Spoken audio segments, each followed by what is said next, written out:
보면 이제 밥 먹을 때 국이나 좀 마시고 음료수나 먹지 물을 그렇게 썩 많이 먹는 편은 아닌 것 같은데 한의학에서도 만성 탈수 어떻게 좀 생각하시나요? 예, 한의학에서는 이 만성 탈수를 갖다가 진액 부족, 진액 휴손, 조증, 음허증 등에 해당되는 것으로 봅니다. 한의학에서 우리 몸에 있는 모든 물, 위액이라든가 장액이라든가 땀이라든가 소변이라든가 이런 걸 모든 걸 통틀어서 진액이라고 합니다. 진액. 이 진자나 액자에 물수변이 들어 있습니다. 그래서 이 진액이라는 것이 우리가 흔히 보면 왜 일을 너무 많이 해서 너무 힘들다. 아무것도 하기 싫다 할 때 네. 뭐라 그럽니까? 진 빠졌다고. 진이 빠졌다 하죠. 그러니까 풀이라든가 나무에 진이 빠져버리면 꽃이나 나무가 어떻게 말라 죽어버리죠. 그렇죠. 마찬가지로 사람에서도 이 진액이 부족해지게 되면은 각종 병이 생겨나고요. 특히 노인분 경우에는 아주 쇠약해지게 되고 각종 병들이 생겨납니다. 원래 이 몸 속에 들어있는 수분 양이라는 것이 어릴 때, 영유아 때는 한 70%가 넘고요. 네. 점점 줄기 시작해서 노년기 되면 한 53% 정도 된다는 얘기가 있습니다. 실제로 그만큼 줄어지니까 노인에서는 물 부족이 문제가 되는데 실제로 한약에서는 노화의 원인 가운데 하나가 진액 부족한 겁니다. 노화의 원인이 진액 부족. 또 네. 만성 탈수랑 연관이 있다라고 생각하니까 또 신경을 써야겠네요. 근데 저는 네. 생각해보면 하루 종일 뭔가 이렇게 물병에 들고 다니면서 마시거든요. 맞아요. 커피도 마시고 물도 마시고 탄산수도 마시고 네. 저는 괜찮은 것 같은데요. 하루 종일 뭔가 네. 들고 계시더라고요. 제가 봤더니 방송 직전까지 냉커피를 드시던데. 맞아. 네. 그래서 저희가요 어제 하루 동안 전효실 씨가 네. 드신 음료들을 한번 준비를 해봤거든요. 어디 볼까요? 상당히 많은데 네, 설명 좀 보통 부탁드릴게요. 이 정도는 드시지 않을까 싶어요. 아침에 네. 일어나면 우선은 물 한 잔 딱 마셔주고요. 네. 또 일 시작할 때 커피 한 잔 마시잖아요. 하죠. 마시고 네. 점심 먹고 또 입 개운하게 네. 이렇게 티 한 잔 해주고 그리고 오후 되면 또 나른하니까 커피 한 잔 또 마셔주고 좋아하죠, 점심 먹고. 그리고 또 물 한 잔 마셔주고 그리고 자기 전에 또 네. 물 한 잔 마셔주고 네. 이 정도. 이 저는 정도면 만성 탈수 없죠? 하도 시커매가지고 간장을 드시나 했어요. 간장 뿌린 줄 알았는데 커피였구나. 아니요, 진하게 커피 네. 이렇게 마셔줘야 진한 됩니다. 커피. 네. 이거 어떻게 보세요? 걱정 교수님? 없습니다. 네. 아, 네. 효실 씨 걱정하셔야 될 것 같은데요.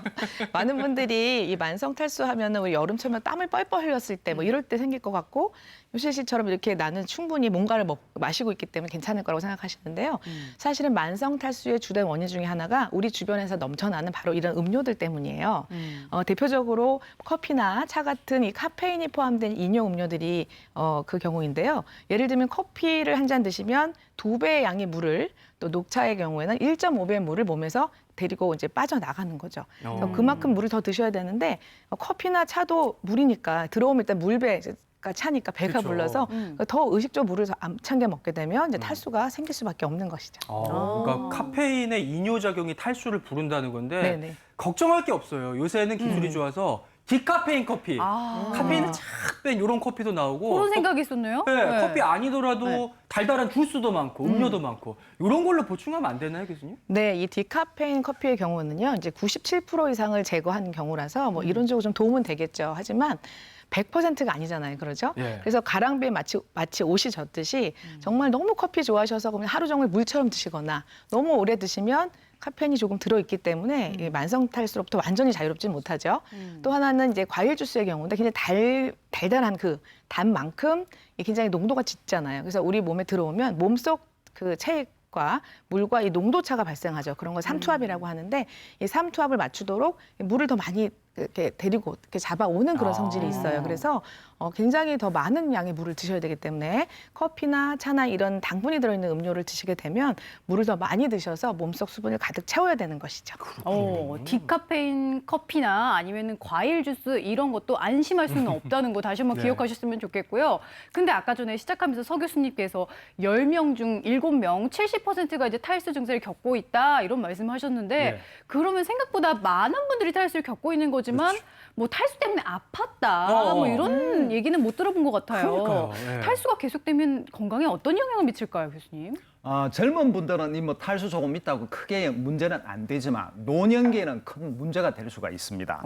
한의학에서 이 탈수가 진액 부족이라 그랬죠, 그죠? 이 진액이 부족해지면 당연히 여러 가지 문제가 생깁니다. 몸에, 왜냐하면 우리 몸에 있는 오장육부의 모든 기능 활동이라든가 기, 혈의 운행이라든가 음양 균형에 심각한 균형이 깨져버리기 때문입니다. 이 노인에서는 심각하다는 얘기입니다. 근데 네. 진액이 조금 부족하면 별 문제가 없습니다. 한의에서 그런 경우를 갖다가 몸이 건조한 건조증, 건조증. 한방에서는 조증이라고 합니다. 이래 되면 우선 피부가 건조해지겠죠. 까칠해질 수가 있고 입이 마르고 입술이 타게 되고 머리카락이 빠질 수 있고 변비가 생기는 그런 증상들이 나타납니다. 아마 건조한 계절, 겨울철 초봄까지 더 많이 나타날 수가 있을 겁니다.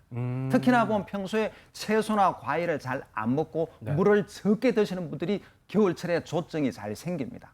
문제는 요 조증 상태 조금 더 물이 좀 더 부족해지게 되면은 네. 심각한 문제가 생깁니다. 이 물기운이라는 것은 음양 중에 음에 속하거든요. 그러니까 물기운이 많이 부족해지면 음허증이 됩니다. 그래 되면 물이 부족해지면 상대적으로 불이 올라갑니다. 그러니까 손 발바닥에 뜨거워집니다. 가슴이 화끈거리고 답답해지고 얼굴로 열이 달아오르고 특히 오후가 되면은 마치 조수가 밀려오듯이 열이 한번 쫙 올라갔다가 스르르 내려가게 되고 변비가 생기고 좀 심해지면 뭐 가래에 피가 섞여 나오기도 하는 그런 불편한 증상이 생겨납니다. 그렇군요. 정말 여기까지만 들어봐도 만성 탈수가 우리 몸에 미치는 악영향이 생각보다 큰데요. 그래서 오늘 이 시간에 물을 기왕에 먹는 거면 어떻게 하면 건강하게 먹을 수 있을까? 올바른 섭취법 알아보고요. 아울러서 내 건강 고민별로 맞춤형 건강수 찾는 법도 자세히 짚어보겠습니다. 네, 정말 내 몸의 건강을 위해서는 너무 많지도 너무 적지도 않은 적정량의 적당히. 물을 잘 섭취하는 게 중요할 텐데요.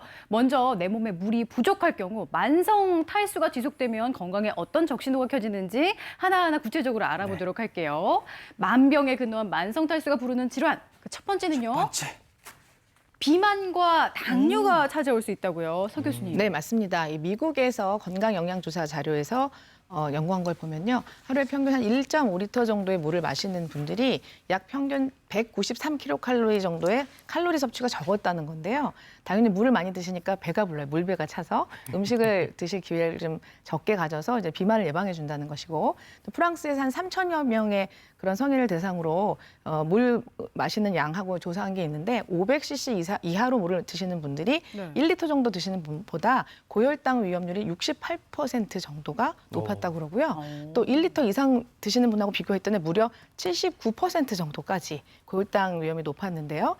수분이 부족해지면 이 혈중 포도당 농도가 올라갔기 때문에 당연히 당뇨병 위험을 높일 수가 있어서 주의하실 필요가 있습니다. 그러니까 좀 과장된 비유기는 합니다만 딸기잼이나 이렇게 잼처럼 피가 끈적끈적해지면 당연히 농도가 올라가고 혈당이 올라간다 이렇게 생각하시면 될 것 같아요. 두 번째 질환 넘어가 볼게요. 또 여기까지 영향을 미치다니. 심근경색, 뇌졸중 이렇게 무서운 병에까지 영향을 미치나요? 뭐 심근경색이나 뇌졸중이 겨울에 많이 오는 줄로 알고 있죠. 네. 그렇지 않습니다. 7, 8월에 훨씬 더 많이 생깁니다. 그 이유가 뭐냐 하면요. 날씨가 더워지면 땀을 많이 흘려지겠죠. 이 땀을 많이 흘려버리면은 피가 줄어지게 됩니다. 피 속에 물도 줄어지니까 혈액량이 줄어들게 되고 피가 끈적끈적해집니다. 혈액 점도가 올라가는 거죠. 그래 되면 피 속에 피떡, 혈전이 잘 생겨나게 됩니다. 그 생겨난 혈전이 심장의 관상동맥을 막으면은 급성 심근경색이 되는 것이고 그 피떡이 머리의 뇌혈관을 막으면 뇌졸중, 즉 중풍이 되는 겁니다. 그러니까 문제가 크게 되겠죠. 문제는 이 이제 한의학에서 말하는 물, 이 진액이 부족하게 되면은 네. 아까 말씀드린 대로 음기가 부족해지고 그러면 열이 올라가면은 그런 혈을 갖다가 허열이라 그럽니다. 허열이 머리로 올라오니까 머리가 잘 아프고 어지러워지게 되고요. 특히 노인의 문제가 이 머리 속에 있는 뇌는 75% 정도가 물로 되어 있기 때문에 물이 부족해지게 되면 뇌의 신경에도 문제가 생겨서 아이고야. 인지장애라든 그런 것이 잘 생겨납니다. 그러니까 탈수로 인해서 끈끈해진 혈액이 심장이나 뇌혈관을 막게 되면 정말 아찔한 상황을 또 초래할 수가 있는 거고요.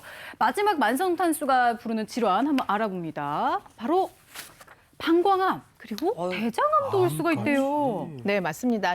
그 수분이 부족해지면 이제 소변이 농축이 되겠죠. 그럼 소변 안에 있는 노폐물, 발암물질들의 농도가 올라가고 이런 높은 발암물질의 농도가 높아지면 이 방광의 점막에 더 자극을 주고 더 오래 닿게 되면서 방광암을 유발할 수가 있는 것이고 마찬가지 원리로 대장에도 대변에 물이 많으면 대변이 쑥 나오면서 대장 통과 시간이 단축이 되니까 이런 발암물질들이 대장 점막에 닿는 시간이 단축되니까 당연히 대장암도 예방해 줄 수가 있습니다. 네. 아유,